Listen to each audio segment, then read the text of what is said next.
Hi guys, our topic in this video is about IAS number 33. Now, IAS number 33 is about earnings per share. Okay? Now, when we talk about earnings per share, from the term itself, this is actually the amount of earnings or net income available to ordinary shareholders that, the shareholders will receive, just in case the whole net income is actually distributed as dividends. Worded in another way, if kumita, let's say for example, yung kumpanya, syempre, babayaran muna natin, di ba? Yung mga preference shareholders. Because lagi nating inuunang bayaran yung mga preference shareholders. Now, after nating bayaran yung mga preference shareholders, isn't it? As discussed in the previous video, yung residual income, yun yung mapupunta kay ordinary shares. Now, apparently, with the assumption na yung buong natitirang net income is i-declare as dividend, magkano kaya yung marireceive ng bawat shareholders per share? Yun yung sinasagot ng earnings per share. So let me repeat, earnings per share is the amount per share that the shareholders will receive in case the net income or the earnings during the period of a corporation is declared as dividends. Okay? Now, meron tayong dalawang klase. Again, we have two kinds of earnings per share.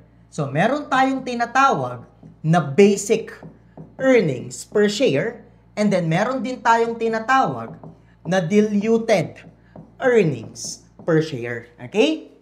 Now, in this video, our focus will only be the basic earnings per share muna.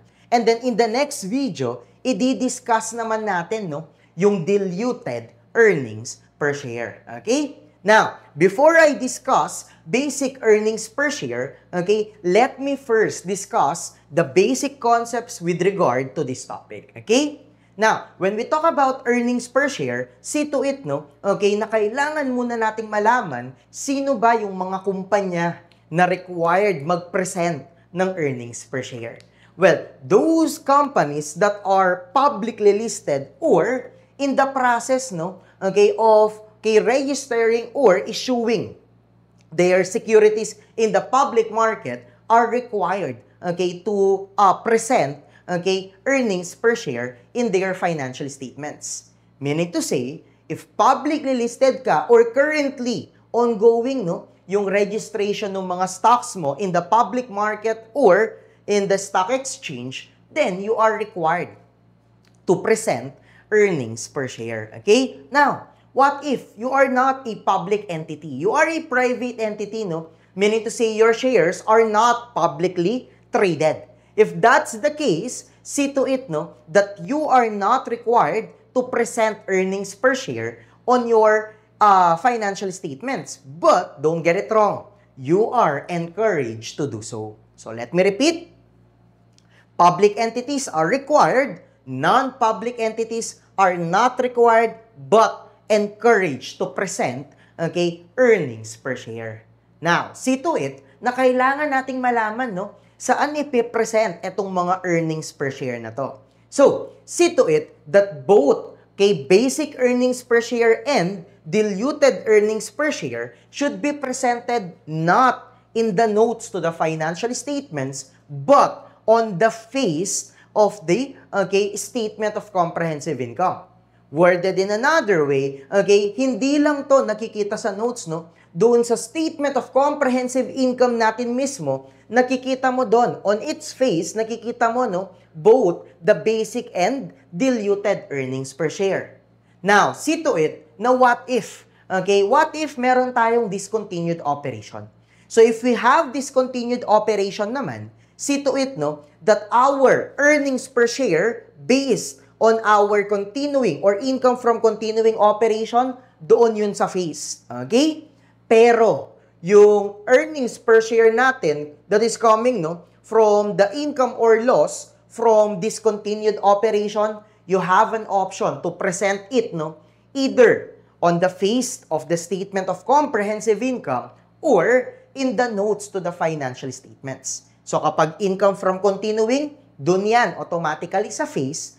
Pero kapag discontinued operation, pwede kang pumili whether sa face or sa notes. Clear ba tayo doon? Now, you might ask me, no, Sir, paano po kapag wala namang net income during the period?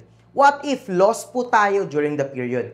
Am I required still to present earnings per share? The answer is yes. Kahit na loss ang results ng operation natin, kailangan pa rin natin itong i-present, okay, sa financial statements natin. Alright?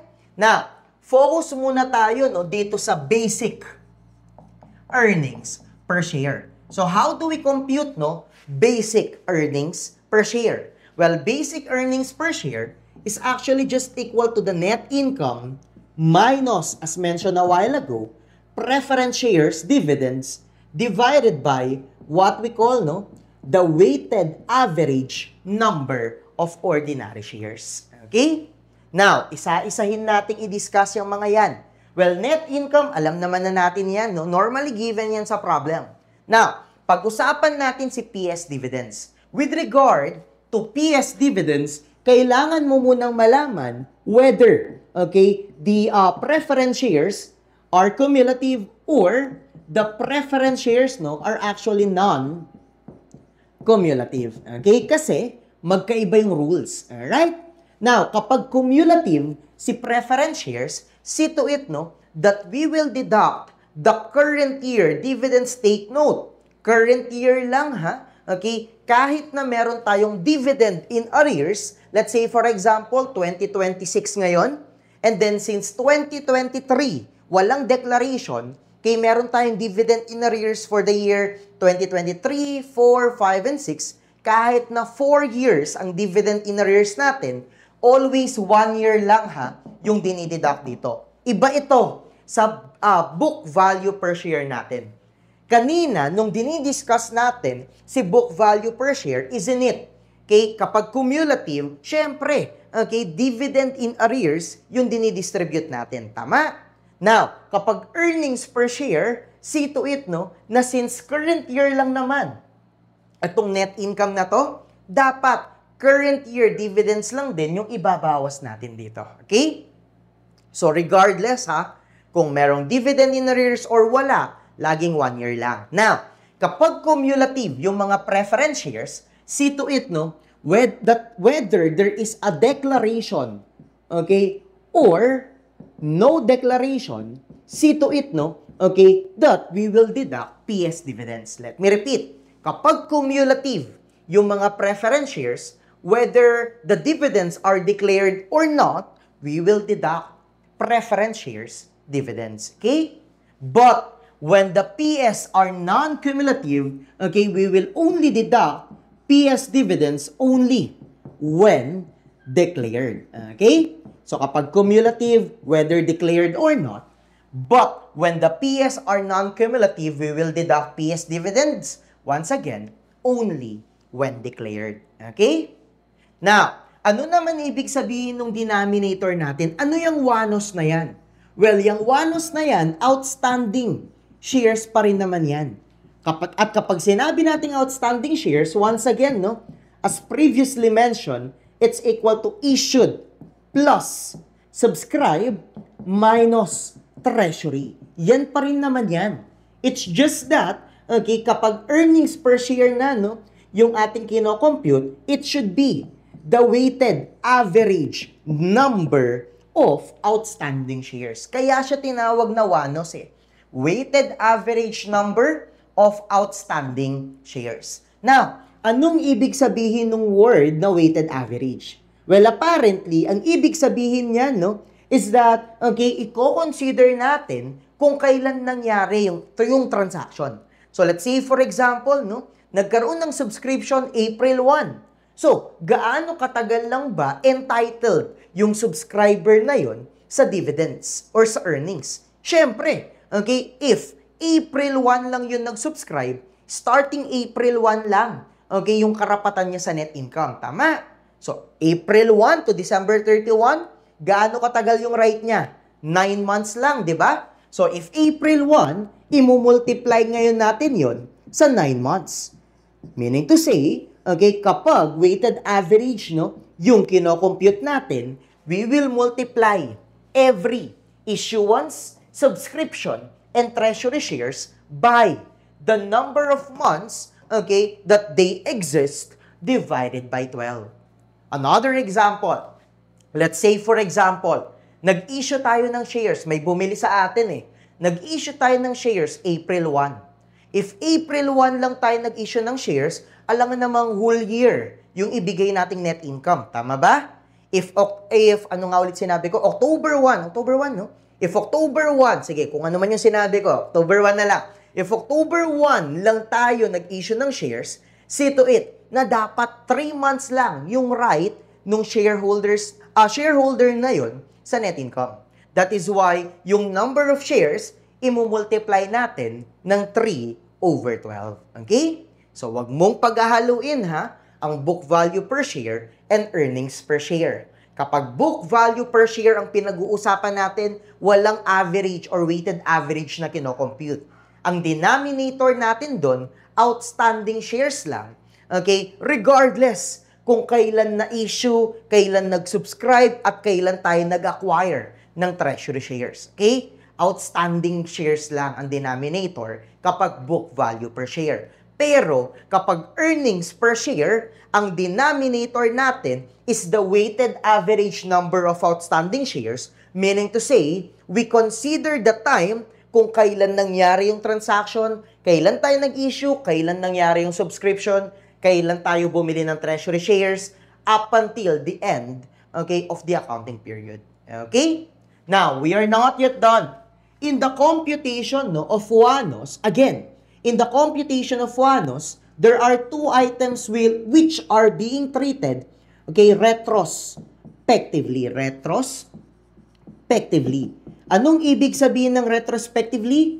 Ang ibig sabihin ng retrospectively, okay, it's as if nangyari itong mga transactions na to, okay, in the earliest period presented in the financial statements. Now, okay, listen up. See to it, no? Okay, na kapag nagpe-prepare tayo ng FS, hindi lang tayo mag-prepare ng FS for one accounting period. Okay? Because according to the conceptual framework, one of the enhancing qualities of a financial information is comparability. Meaning to say, mas nagiging useful ang financial statements if we prepare comparative financial statements. Anong ibig sabihin ng comparative? 2 taon ang pinipresent natin, 2 consecutive years. Clear? Meaning to say, if we will prepare, okay, the financial statements for the year ended December 31, 2028, idadamay natin okay, December 31, 2027 para malaman ng mga users kung ano bang nangyari during the period. Maliwanag? Na, kapag present, no, yung 2 transactions dito, kahit na nangyari sila ng 2028, see to it that since the earliest period presented in the FS is 2027, it's as if nangyari sila ng 2027. Yun yung ibig sabihin ng retrospectively. Clear? Alright, now, see to it, no, na ano yung 2 bagay na yon? Well, number 1 is yung tinatawag natin, no, okay, na stock dividends. So, kahit na nangyari yung stock dividends ng October 1, it's as if nangyari yan ng January 1. If kahit na nangyari, okay, yung stock dividend, dineclare yan, no, ng 2028, it's as if 2027 pa lang, dineclare na yan. Okay? Kasi nga, it's being treated retrospectively. Alright? Now, apparently, okay, the second item that is being treated retrospectively is yung tinatawag naman natin, no, na share split. So, kapag nagkaroon ng share split, same thing. It's as if, okay, nangyari yan, okay, in the earliest period presented in the FS. Okay? So, kahit na October 1 yan talaga dineclare, it's as if January 1 declared na yan. Kahit na 2028 yan dineclare, it's as if 2027 pa lang declared na yan.